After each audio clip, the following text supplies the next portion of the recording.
Hey guys, this is going to be controversial, but I gotta say something about this. So, 2 days ago, I saw in Nigerian blogs that this American right wing person, I don't even know what title he has because I never even heard of him before that day that he'd been on a live, and it was live. His name is Charlie Kirk. Never even heard of him, honestly, because I don't follow American politics.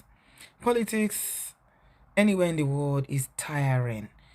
There's just so much division in the world, so much hate in the world that I just have I my energy. I try to preserve my energy. Yeah, for the things that are precious and dearest to my heart, such as issues that women face, black women, African women. Anyway, so I saw on the Nigerian Post that this guy had been on live while he was doing one of his sessions. He was addressing a group of students in a university somewhere in the US, Utah. I didn't know about him, and I was like, "Who is this guy?" So I decided to look him up. Checked TikTok. Oh my God, there were videos and everything. I was just like, "Oh, America again! All this."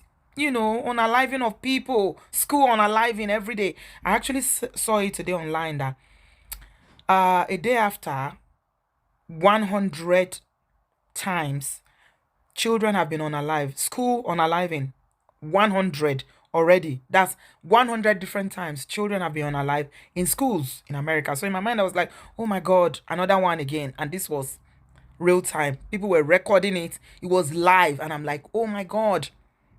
So I decided to look him up, and I watched a couple of videos, and I'm like, okay, I just for my I got to know a little bit about him, and I formed my opinion about him, but it's none of my business. I'm Nigerian.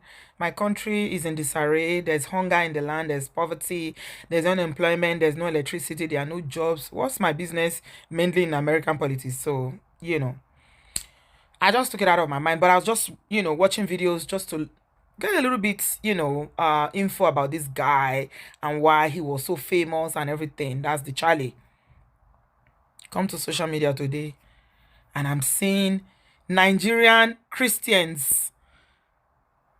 I mean, I'm talking about pastors. Seeing people like all these musicians, I don't want to mention names, but pastors, big pastors saying, posting about him. I'm like, why are you guys posting about an American left, or is it right they call them right winger?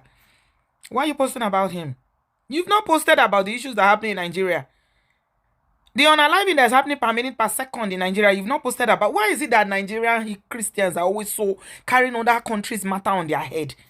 This is the same thing. When there's an election in America, they were supporting Donald Trump. Yeah, you can support Donald Trump, but are you an American? Do you have a visa? Some of them have never been to the embassy before. You don't know where America is if they show you the map of the world.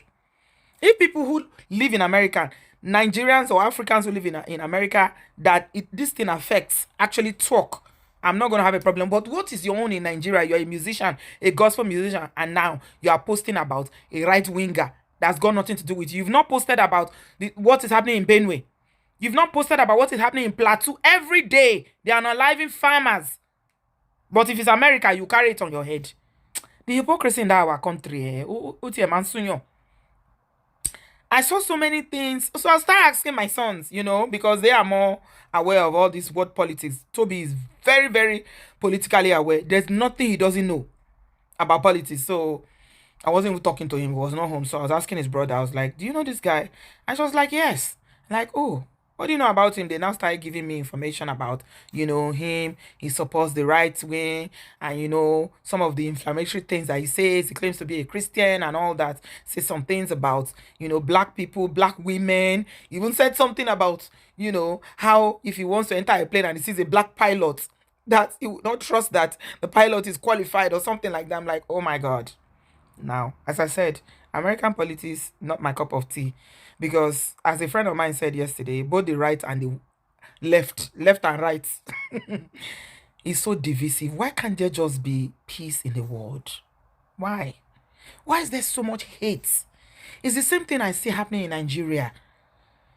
Yes, people can have their opinion, but how can you present your opinion in a way that is not going to be divisive, that is not going to divide people, in a way that it doesn't come out as, you know, racist, Islamophobic, homophobic, all these things. And for people that claim to be Christians, yeah, as we say every day, Christianity is all about love. Christ did not preach hate. His message was all around tolerance, was about love. So for me, whatever anybody is doing, I don't care what your political affiliations, or whether you are left or right, you know, as long as anything that you are doing, especially if you stand and say, I'm a Christian, but there's no love in it. I mean, this guy even said that people that have empathy, that he doesn't have time, that is weak for you to have empathy. I'm like, oh my God. So, I mean, that's American problem. Yeah, we have enough problem of our own over here. But Nigerian Christians, what is your business? Anybody that just says Christ, Christ, Christ, once the person is confessing Christianity, I just feel like Nigerian Christians automatically will support, especially if they stand up against LGBT rights.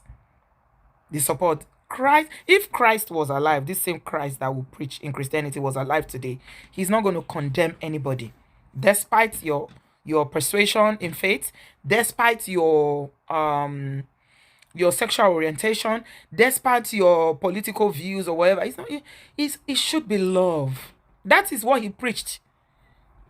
It is the religious leaders that are always doing all these divisions to make people hate other people just because they are different from you, just because they don't believe in what you believe, they don't serve the same God that you serve. We need world peace, so my people.